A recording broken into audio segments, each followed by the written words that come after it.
Bom dia, meus irmãos. Como vocês estão? Tá acompanhando aí nossa viagem? Estamos aqui hospedados no hotel à beira do mar da Galileia, nosso hotel aqui bem próximo. Aqui o pessoal já está na caravana.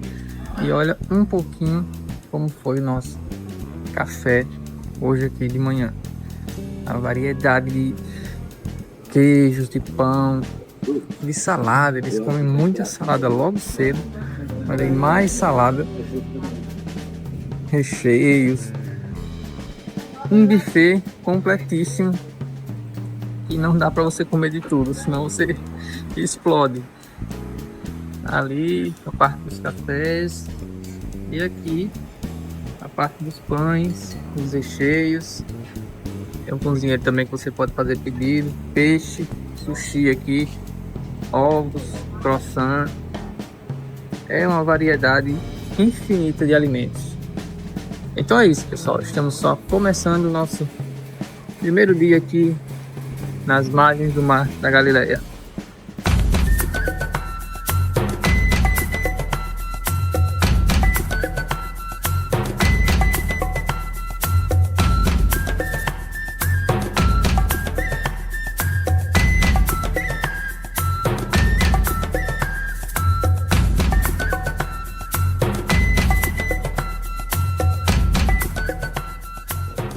Estamos andando aqui agora nas ruas de Caná da Galileia, cidade de Caná. O grupo chegando lá em cima, caminhando até a igreja, onde aconteceu o milagre da multiplicação do vinho. Frase em inglês explicando esse acontecimento que está relatado na Bíblia, né? Entrando aqui na igreja, no lugar do Caná, na Galileia. Única igreja das bodas de Caná, aqui de Caná da Galileia, a igreja católica. Nós vamos já nos dirigir ao interior mais profundo dessa igreja, que é onde está guardado o chão, o piso da época de Cristo, né, já que nós estamos alguns metros acima daquela época, até chegar à base, então, do chão daquela época, do primeiro século, onde a tradição aponta ter acontecido esse pequeno milagre. No caminho, nós vamos passar por algumas escavações, antigas escavações arqueológicas, que eles deixaram à vista para nós entendermos o processo de trabalho até descobrir esses lugares. Vamos lá?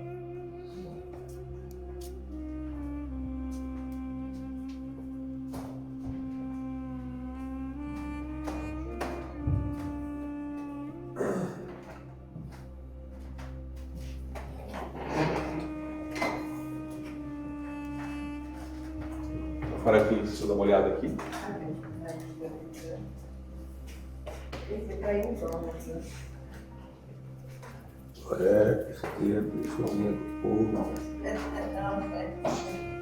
Quando os arqueólogos escavaram aqui, eles descobriram, então,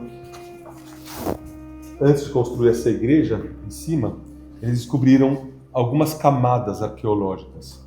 Eu falo de camada, imaginem aquela torta de camada de chantilly, chocolate, massa, né? Camada de torta, só que nesse caso são épocas diferentes. A camada mais em cima, essa daqui, vai mostrar uma construção de uma pessoa muito rica que viveu aqui 500 anos depois de Cristo. 600 anos depois de Cristo. Essa construção leva algumas pedras de segundo uso, ou seja, se vocês observarem aquela coluna ali deitada, dá para observar, não? Então, isso é coisa que atrapalham a vida do arqueólogo. Ele vê uma construção dessas, ele sabe determinar, por causa de achados de cerâmicas, como aquelas que nós vimos ontem, ou moedas. As moedas são muito importantes, porque elas têm sempre datas ou nome do imperador da época, então a gente sabe, abre uma enciclopédia, um livro de história, bom, se o imperador que aparece nessa moeda é do ano de 1340, a gente sabe que essa camada pertence à época de 1340. O que está em cima é mais novo, o que está embaixo é mais velho. Assim que ou então uma cerâmica que eles comparam com outras. Só que quando eles veem aquela coluna deitada ali, eles sabem que essa coluna é da época de Cristo, um pouquinho depois. Mas ela está como parte de uma casa construída 500 anos depois. Isso atrapalha um pouco. É que às vezes as pessoas fazem o segundo uso. Ou seja, vem um cidadão aqui, ele quer construir uma casa, ele vê uma coluna dessas dando sopa ali que ficou jogada em bom estado, uma pedra firme, ele vai usar como base da sua parede, da sua muralha, 500 anos depois. Aí quando o arqueólogo vê isso, ele acha meio estranho, mas no final eles entendem. Então isso aqui é segundo uso. Mas descobrindo essa coluna, ele vai entender que aqui teve construção grande, monumental e muito mais antiga. Ele vai escavar mais embaixo e vai descobrir de fato aquilo que nós vamos ver daqui a pouco, que é uma igreja logo depois da época de Cristo, e embaixo dela, guardava embaixo dela o chão daquela época, o palco do acontecimento.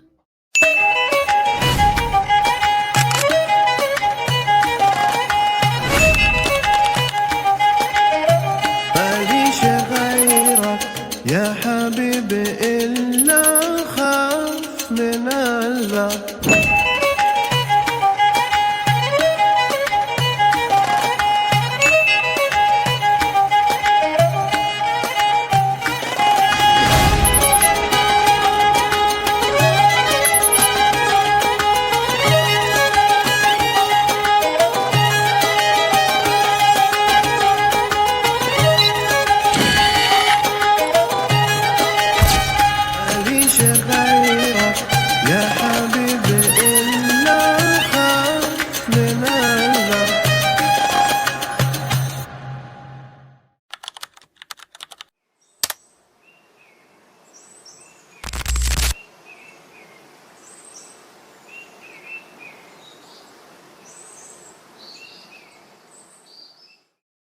Bom, a primeira coisa que a gente precisa de notar é que Jesus veio fazer um contraponto entre aquilo que estava no Velho Testamento e no Novo Testamento. É bastante chocante pensar que os judeus que o aguardavam a vida do Messias, aguardavam alguém que era de extremo conhecimento religioso e que viesse segundo o que eles esperavam. E ele veio exatamente na contramão de tudo isso. E, para a gente entender isso que eu estou tentando dizer, a gente tem que vir aqui, neste local. Isso aqui, no que estava acontecendo aqui, era uma festa de casamento. Ele não foi para o templo, ele veio para uma festa de casamento. E ele não inicia seu ministério no templo. Ele inicia o ministério na contramão da ideia de todo o judaísmo. Ele veio aqui salvar uma família de um vexame. Ele veio para uma festa de casamento. Nós entendemos pela Bíblia que faltou vinho. Aí você vai buscar as informações, por exemplo, deste acontecimento narrado no livro O Príncipe da Casa de Davi. O escritor disse que a razão de ter faltado vinho não foi por causa de um descuido da família que estava recebendo para a festa de casamento grande quantidade de pessoas. É que o vinho estava vindo e foi barrado porque os romanos cobravam impostos, barraram a caravana e prenderam a mercadoria até que se pagasse o imposto para que o vinho viesse. Então o vinho não chegou a tempo para a festa de casamento. A razão foi esta. Então, Jesus estando na festa, aqui, eu disse que ele veio para uma festa, não foi para o templo, e automaticamente, depois de todos já estarem meio embriagados, tomaram bastante vinho, não saberiam nem distinguir a qualidade do vinho, mas como é que Deus iria iniciar o ministério dele aqui na terra uma festa de bêbados? Porque ele veio não para os sãos, mas para os doentes. Ele veio exatamente na contramão de tudo que a religião havia programado. E é assim mesmo. E ele veio no momento em que a família estava em extrema vexame. Os convidados estavam ansiosos, a família estava bastante apreensiva, os noivos deveriam estar bastante envergonhados, e isso só nos dá uma mensagem. É que ele sempre aparece para nos livrar dos momentos de vexames da nossa vida. Ele sempre aparece, mesmo que parecendo ser uma contramão, ele vem sempre nos livrar das vergonhas. Ele não quer que nós nos submetamos a um vexame, a uma vergonha. E ele aparece. E a Maria, eu gosto muito dessa escritura, a Maria chega para ele e diz: ei filho, olha, acabou o vinho. E ele disse: o que que eu tenho? É como se eu dissesse para o Beno assim: me dá a sua agenda aí. Ele olha assim e disse: olha, eu olhei na agenda aqui, não é minha hora ainda não. Não é chegado o meu tempo.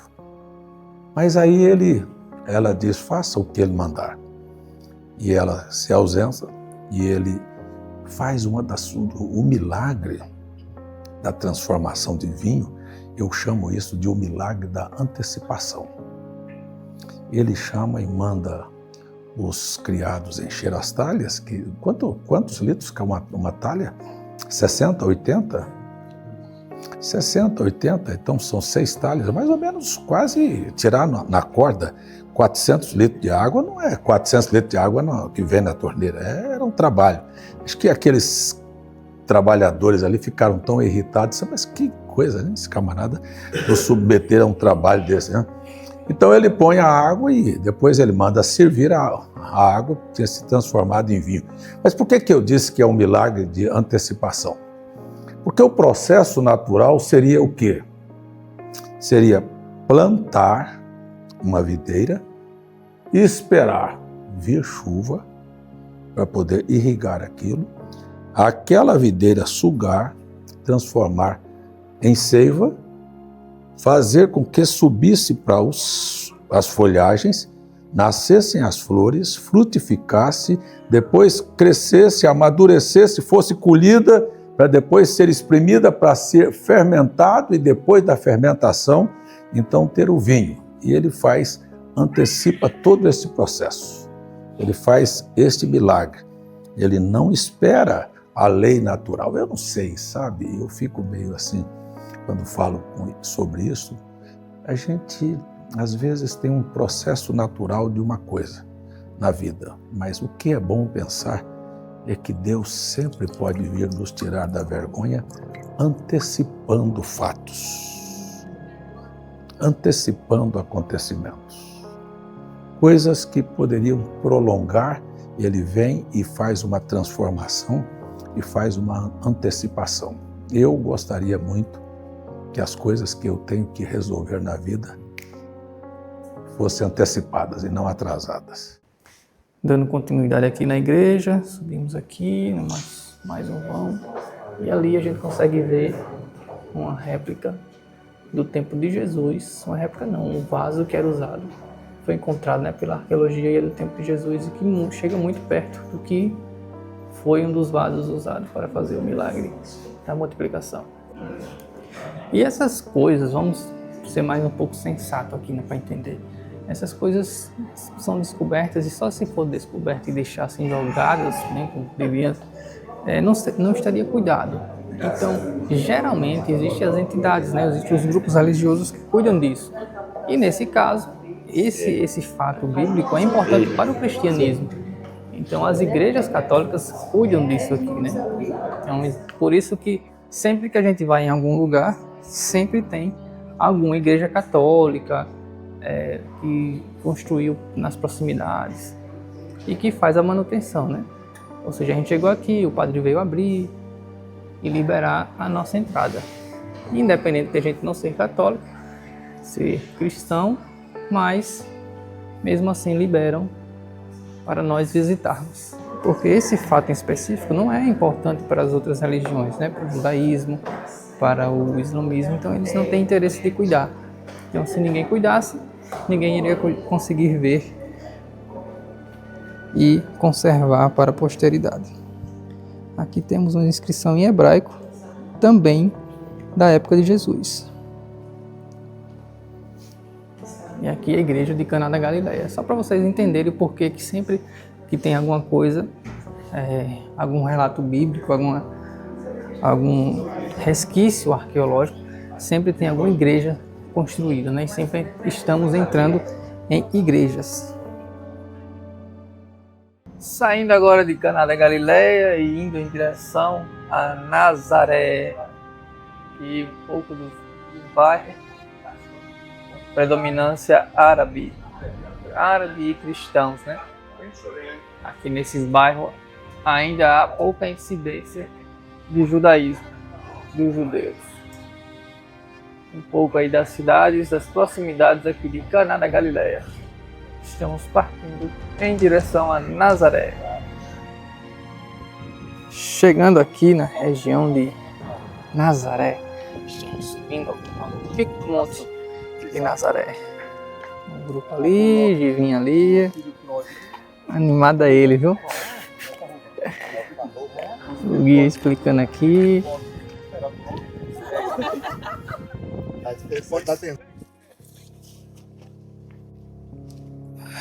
Shalom, meus irmãos, estamos aqui agora em Nazaré.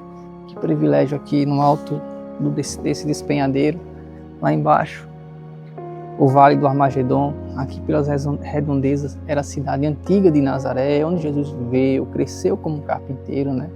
Mas aqui é palco de um grande fenômeno de rejeição que Jesus sofreu, né? Depois de ele ter proferido aquelas palavras lá no livro de Isaías, dizendo que hoje tinha se cumprido a profecia de que ele era o Messias. Os religiosos do dia não aceitaram, né, os judeus, essa blasfêmia, e acaba trazendo Jesus aqui, tentando empurrar ele e matar ele, né, acabar com o início da história dele. Mas a história dele não acabou aqui, que era só o começo do seu ministério. Tentaram matar Jesus e não aconteceu nada com ele. Ele saiu ileso desse lugar e seguiu o seu caminho. Essa passagem é bem retratada nessa última série lançada de The Chosen. Vocês podem até assistir agora e acompanhar esse pequeno trecho. E depois a gente vai assistir e acompanhar um trecho de uma live gravada também pelo Pastor César, que está sendo exibido no canal Pastor César Augusto. Se você não é inscrito, se inscreve no canal do Pastor César e se inscreve aqui também para acompanhar todos os detalhes da viagem, dos vlogs da viagem da Caravana Fé Perfeita, aqui no canal da Fé Perfeita.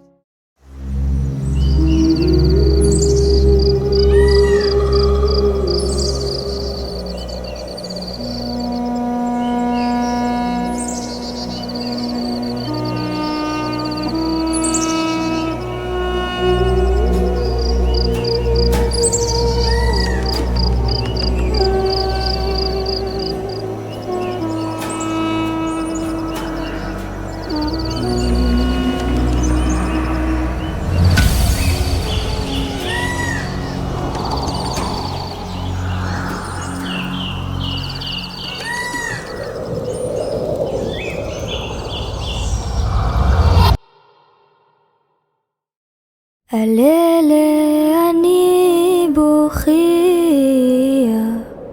אני בוכייה.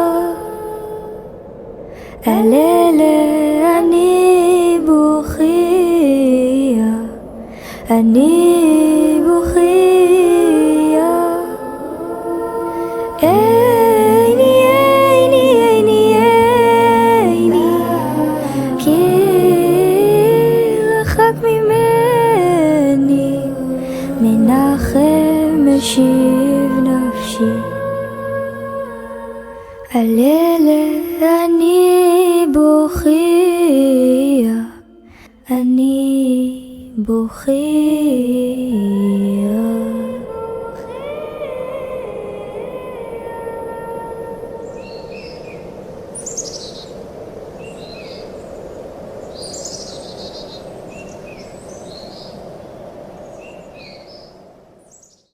Shalom! Estamos de volta aqui na Terra Santa, exatamente num ponto geográfico escolhido por Deus na eternidade para que seu Filho Jesus Cristo viesse viver. Nós estamos vivendo este momento e acredito, na minha imaginação que este lugar onde nós estamos, Jesus esteve não apenas uma vez, mas muitas vezes. Este é um lugar estratégico, este é um lugar para cada pessoa, cada um dar alimento à sua imaginação do que é que realmente este lugar representa.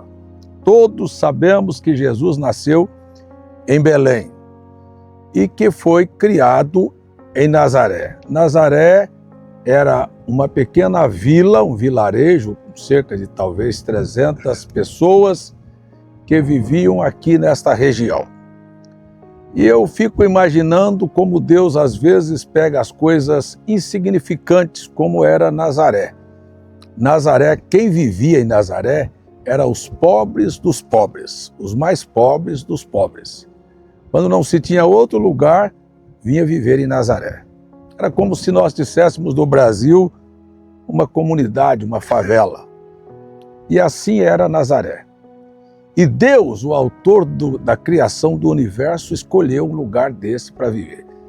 Dizem os historiadores que além da pobreza e da sua insignificância, ainda tinha um problema de muita doença, razão pela qual nós temos a citação de Filipe encontrar Natanael e dizer, achamos o Cristo. Ele disse, de onde? Ele disse, de Nazaré. Ele disse, mas pode vir alguma coisa boa de Nazaré? Não se provinha nada bom daqui.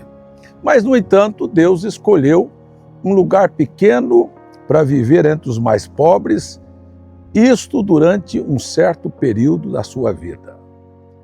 Vizinho a Nazaré, nós temos aqui o Vale do Armagedon.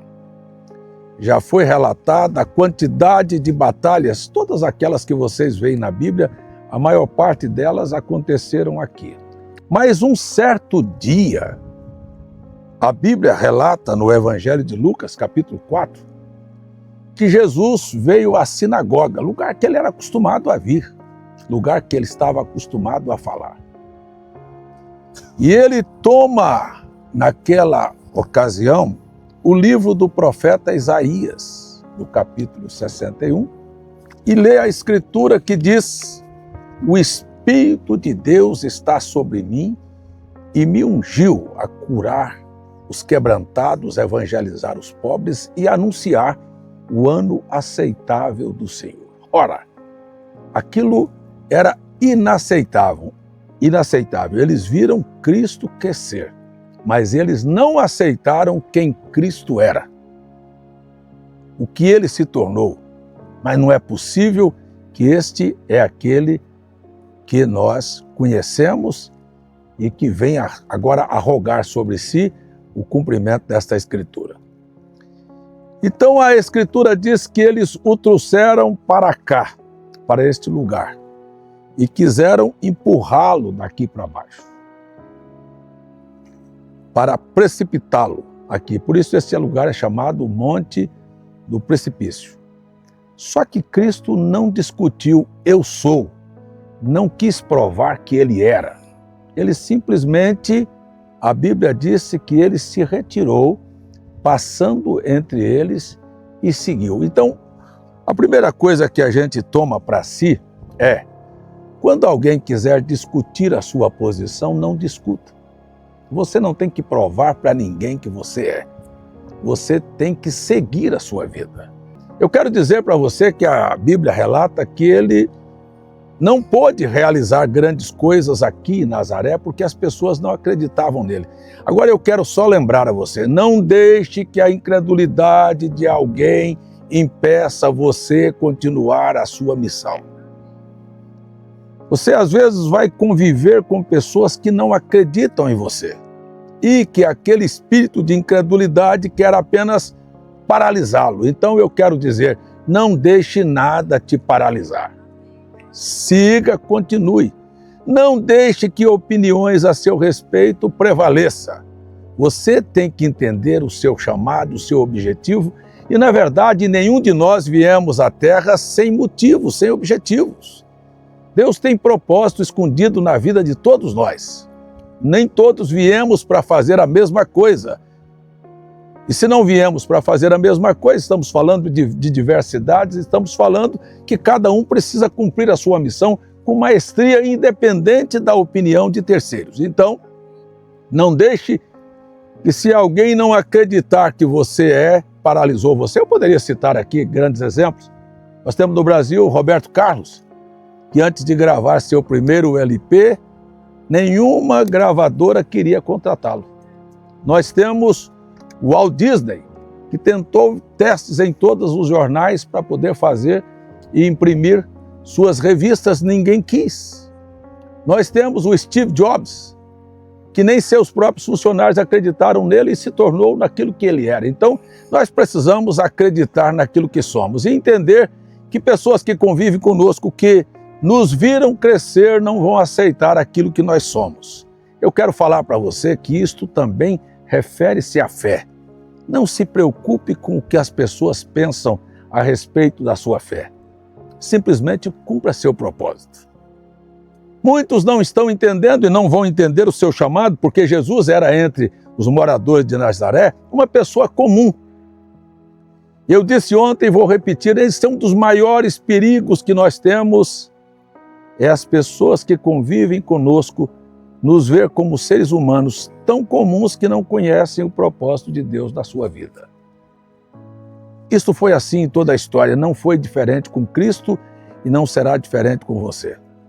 Todos nós temos aqui na Terra o que muitos de nós não entendemos: uma vida sobrenatural.